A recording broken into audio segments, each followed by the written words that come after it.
Shalom buat anak ibu semuanya, bagaimana kabar kamu hari ini? Ibu harap kamu tetap dalam keadaan sehat ya. Hari ini kita akan belajar tema 3, subtema 2, PB1, mata pelajaran Bahasa Indonesia mengenai wawancara, IPS mengenai sumber daya alam air, IPA mengenai sumber daya alam daun, pada tanggal 6 Oktober 2020. Nah, nanti di penjelasan materi Ibu akan memberikan apa itu sumber daya alam air, lalu mengenai IPA sumber daya alam bagian tumbuhan yaitu daun.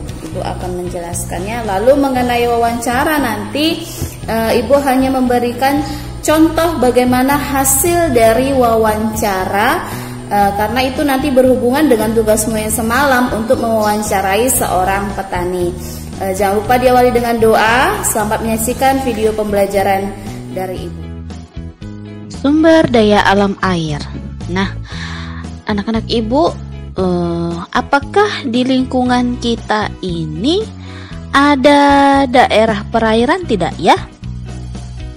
Nah, yang dimaksud dengan daerah perairan itu misalnya sungai, danau, dan laut. Nah, Ibu harap kamu bisa menjawabnya ya, dan kamu tahu apakah di lingkungan kita itu ada di daerah perairan atau tidak. Nah, ternyata air itu merupakan sumber daya alam yang sangat berguna dalam kehidupan kita. Nah, bagaimana ya cara memanfaatkan sumber daya alam air itu? Nah, caranya itu yang pertama, menangkap ikan yang hidup di air secara alami. Nah, ini usahanya dilakukan oleh para nelayan. Yang kedua, membudidayakan rumput laut. Nah, rumput laut ini menjadi bahan baku makanan dan obat. Yang ketiga, memelihara ikan dan udang di kolam, empang, dan tambak. 4. Mengembangkan wisata air. Ada banyak jenis pariwisata air, misalnya selancar, arum jeram, dan menyelam. Yang kelima, menjadikan air sebagai sarana transportasi. Yang keenam, membangun pembangkit listrik tenaga air atau disebut dengan PLTA. Yang ketujuh, membangun irigasi untuk usaha pertanian. Nah, ternyata banyak ya manfaat sumber daya alam air itu dalam kehidupan kita. Nah, selain itu pasti ada lagi kan manfaat-manfaat sumber daya alam air. Nah, berikut Ibu akan menjelaskan lagi sumber daya alam air itu apa saja ya. Yang ada itu seperti yang Ibu bilang tadi, sungai, danau, dan laut. Nah, Ibu akan menjelaskan satu persatu. Yang pertama, sungai. Sungai merupakan jalan air alami mengalir menuju samudra, danau atau laut, atau ke sungai yang lain. Nah, pada beberapa kasus, sebuah sungai secara sederhana mengalir meresap ke dalam tanah sebelum menemukan badan air lainnya. Nah, dengan melalui sungai merupakan cara yang biasa bagi air hujan yang turun di daratan untuk mengalir ke laut atau tampungan air yang besar seperti danau. Nah, sungai terdiri dari beberapa bagian, bermula dari mata air yang mengalir ke anak sungai. Beberapa anak sungai akan bergabung untuk membentuk sungai utama. Aliran air biasanya berbatasan dengan kepada saluran dengan dasar dan tebing di sebelah kiri dan kanan. Nah, penghujung sungai di mana sungai bertemu laut dikenali sebagai muara sungai. Nah, berikut Ibu akan memberikan daftar nama-nama sungai dan lokasi dan panjang sungai. Itu ada 10, Bengawan Solo di Jawa Tengah, Cisadane di Jawa Barat, Ciliwung ada di Jakarta, Cimanuk ada di Jawa Barat, Batanghari ada di Jambi, Sungai Barito ada di Kalimantan Tengah, dan seterusnya. Yang kedua, laut. Nah, laut ini kumpulan air asin dalam jumlah banyak dan luas yang menggenangi dan membagi daratan atas benua atau pulau. Jadi laut ini merupakan air yang menutupi permukaan tanah yang sangat luas dan umumnya mengandung garam dan berasa asin. Nah, biasanya air mengalir yang ada di darat akan bermuara ke laut. Nah, berikut Ibu memberikan nama-nama laut, 10 nama laut dan lokasinya. Ibu bacakan ya, 5 saja. Laut Arafura ada di sebelah selatan Kepulauan Aru. Laut Banda ada di sebelah selatan Pulau Seram. Laut Flores ada di sebelah utara Pulau Flores. Laut Sawu ada di Pulau Sawu. Laut Jawa ada di sebelah utara Pulau Jawa, dan seterusnya. Yang ketiga, danau. Danau ini sejumlah air atau air tawar maupun bisa dikatakan asin yang terakumulasi di suatu tempat yang cukup luas, yang dapat terjadi karena mencairnya gletser, aliran sungai, atau karena adanya mata air. Nah, biasanya danau ini dapat dipakai sebagai sarana rekreasi dan olahraga. Danau ini cekungan besar di permukaan bumi yang digenangi oleh air, bisa tawar ataupun asin, yang seluruh cekungan tersebut dikelilingi oleh daratan. Nah, kebanyakan danau itu airnya tawar dan juga banyak berada di belahan bumi utara pada ketinggian yang lebih atas. Nah, berikut Ibu memberikan 10 nama danau dan lokasinya. Ibu bacakan 5 saja. Danau Singkarak ada di Sumatera Barat. Danau Laut Tawar ada di Nangro Aceh Darussalam. Danau Maninjau ada di Sumatera Barat. Danau Ranau ada di Lampung. Danau Towuti ada di Sulawesi Selatan, dan seterusnya. Yang terakhir Ibu berikan itu waduk. Yang keempat, waduk ini kolam bestir, tempat penyimpanan air sediaan untuk berbagai kehidupan. Nah, ada 10 nama waduk dan lokasi Ibu berikan juga. Ibu bacakan sampai 5 saja, yaitu Waduk Cirata ada di Jawa Barat, Waduk Jatiluhur ada di Jawa Barat juga, Waduk Karangkates ada Jawa Timur, Waduk Malahayu ada di Jawa Tengah, Waduk Saguling ada di Jawa Barat, dan seterusnya. Nah, itulah sumber daya alam air yang Ibu berikan, ada 4 dan ada daftar nama, sungai, lokasi, dan ukuran-ukurannya.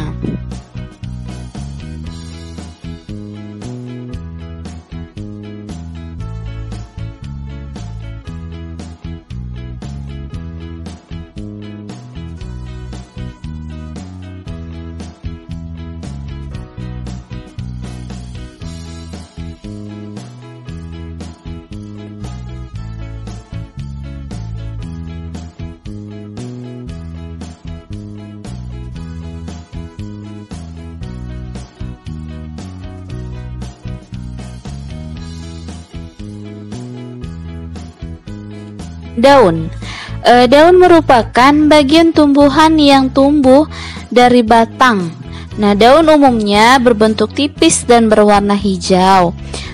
Warna hijau itu disebabkan karena warna klorofil yang ada pada daun. Namun daun yang juga berwarna kuning, merah, atau ungu itu juga ada ya, Nak.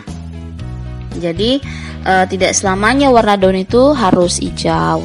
Jadi warna daun itu ada juga yang berwarna kuning, merah, ataupun ungu.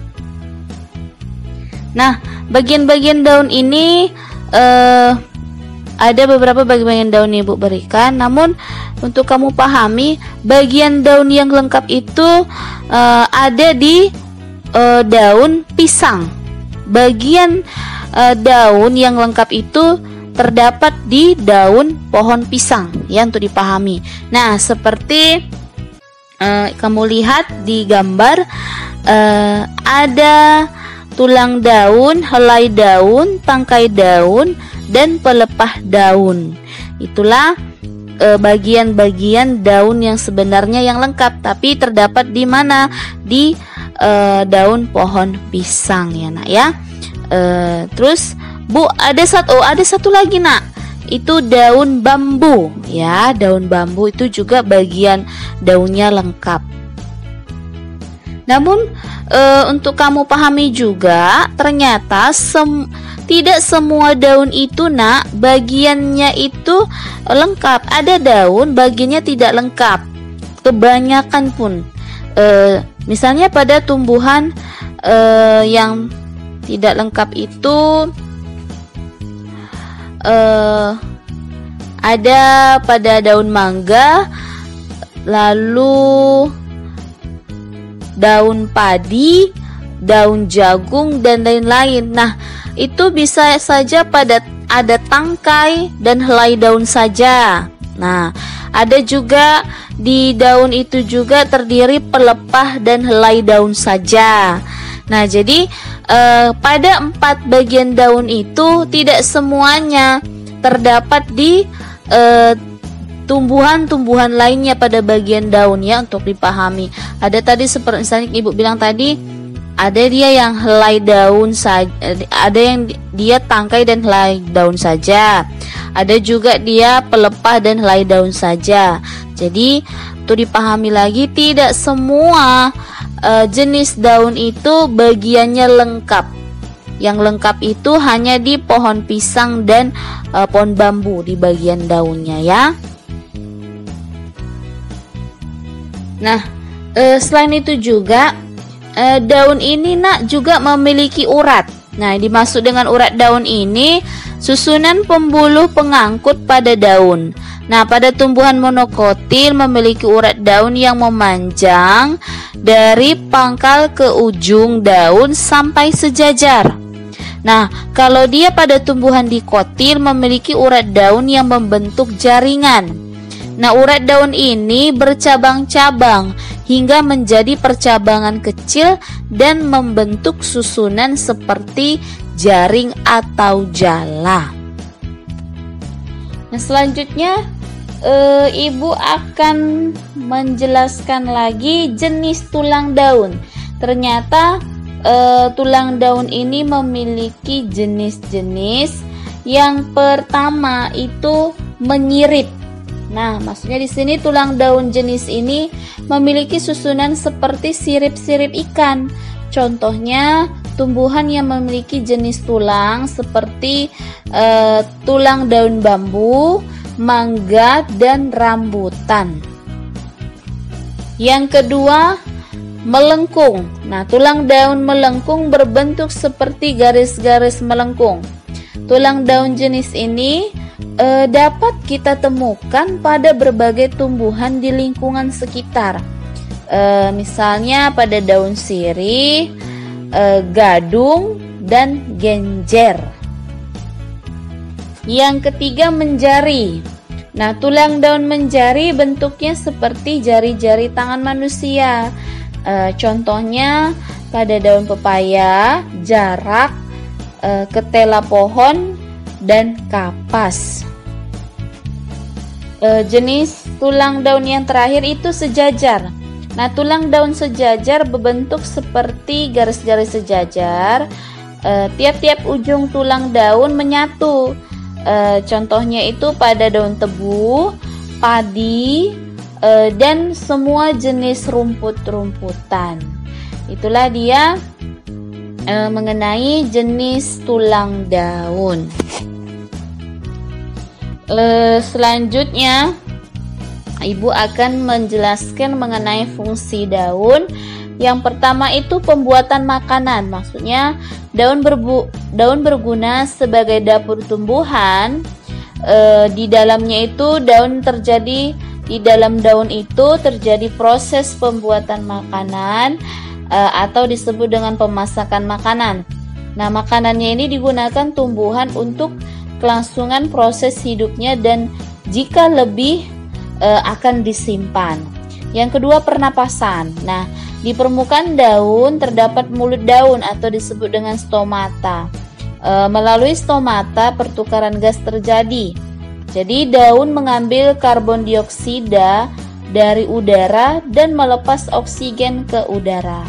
Nah, proses inilah yang menyebabkan kamu merasa nyaman saat berada di bawah pohon pada siang hari. Yang ketiga, penguapan. Nah, tidak semua air yang diserap akar dipakai oleh tumbuhan. Nah, kelebihan air ini jika tidak dibuang dapat menyebabkan tumbuhan menjadi busuk dan mati. Sebagian air yang tidak digunakan dibuang melalui mulut daun dalam bentuk uap air. Nah, pada malam hari kelebihan air dikeluarkan melalui sel-sel pucuk daun. Nah, proses ini disebut gutasi. Itulah fungsi daun. Ibu harap kamu dapat memahami mengenai bagian tumbuhan yaitu daun. Anak-anak Ibu, kamu baru saja menyaksikan penjelasan yang Ibu berikan tadi. Ibu harap kamu dapat memahaminya dan mengenai tadi contoh hasil wawancara. Ibu harap kamu mengerti bagaimana membuat hasil wawancara. Seperti itulah contohnya. Mengenai tugas itu pada halaman 48 IPS, wacana burung cendrawasih, wacananya ditulis. Soal itu ada 7 di halaman 48, 49 dan 50. Itu ada 7 soal. Yang pertama, jelaskan mengapa burung cendrawasih, itu di halaman 48. Yang kedua di halaman 49. Nomor 2, keberadaan burung cendrawasih. Yang ketiga, apa yang bisa dilakukan untuk menjaga. Yang keempat, bagaimana kaitan antara pelaku manusia. Yang kelima, bagaimana pendapatmu. Yang keenam di halaman 50, apa akibatnya jika burung cendrawasih. Yang ketujuh, apa saranmu agar kelestarian. Nah, itu mata pelajaran IPS. Selanjutnya IPA di halaman 51, wacana kupu-kupu. Soal di halaman 52, nomor 1 dan 2, 3, itu apa akibatnya apabila kupu-kupu punah? Apa yang bisa kamu lakukan untuk melindungi kupu-kupu? Di mana kupu-kupu hidup? Jelaskan. Itu ada 3 soal ya nak di halaman 52. Untuk nomor 3 itu berarti jawabanmu tidak singkat. Kalau disuruh menjelaskan berarti cukup panjang. Lalu bahasa Indonesia halaman 52 juga. Paling bawah, ayo berkreasi. Kamu ditugaskan untuk membuat poster. Poster sudah pernah kita pelajari. Di situ pilihlah satu jenis hewan yang kamu sukai. Pilih. Lalu buat posternya dengan memperhatikan kriteria berikut. Yang pertama, nama hewan dan ciri-ciri khusus. Yang kedua, habitat hewan, pantai, daratan. Yang ketiga, manfaat hewan tersebut bagi masyarakat sekitar. Nah, contohnya kalau kita membuat poster kan ada gambarnya, terus isi pesannya itu lebih singkat. Maksud dari tugas ini adalah kamu pilih hewan yang kamu sukai. Misalnya kamu suka kucing. Lalu nama hewannya apa? Perhatikan ya, nama hewannya apa? Apa ciri-ciri khususnya? Lalu habitatnya di mana? Misalnya gini, gambar kucing. Kucing, baru ciri-cirinya. Yang pertama, memiliki bulu, memiliki penglihatan yang tajam, penciuman yang tajam misalnya. Lalu kucing habitatnya tinggal di dataran rendah atau tinggi misalnya gitu. Lalu manfaatnya bagi kehidupan manusia. Langsung bikin begini nak, manfaat titik 2. Ada berapa? Misalnya ada 3 poin, buat 3 poin ya, begitu ya. Yang dimaksud pada tugas bahasa Indonesia kamu. Demikian pembelajaran kita hari ini. Jangan lupa diakhiri dengan doa. Tetap sehat, tetap semangat. Tuhan Yesus memberkati. Shalom.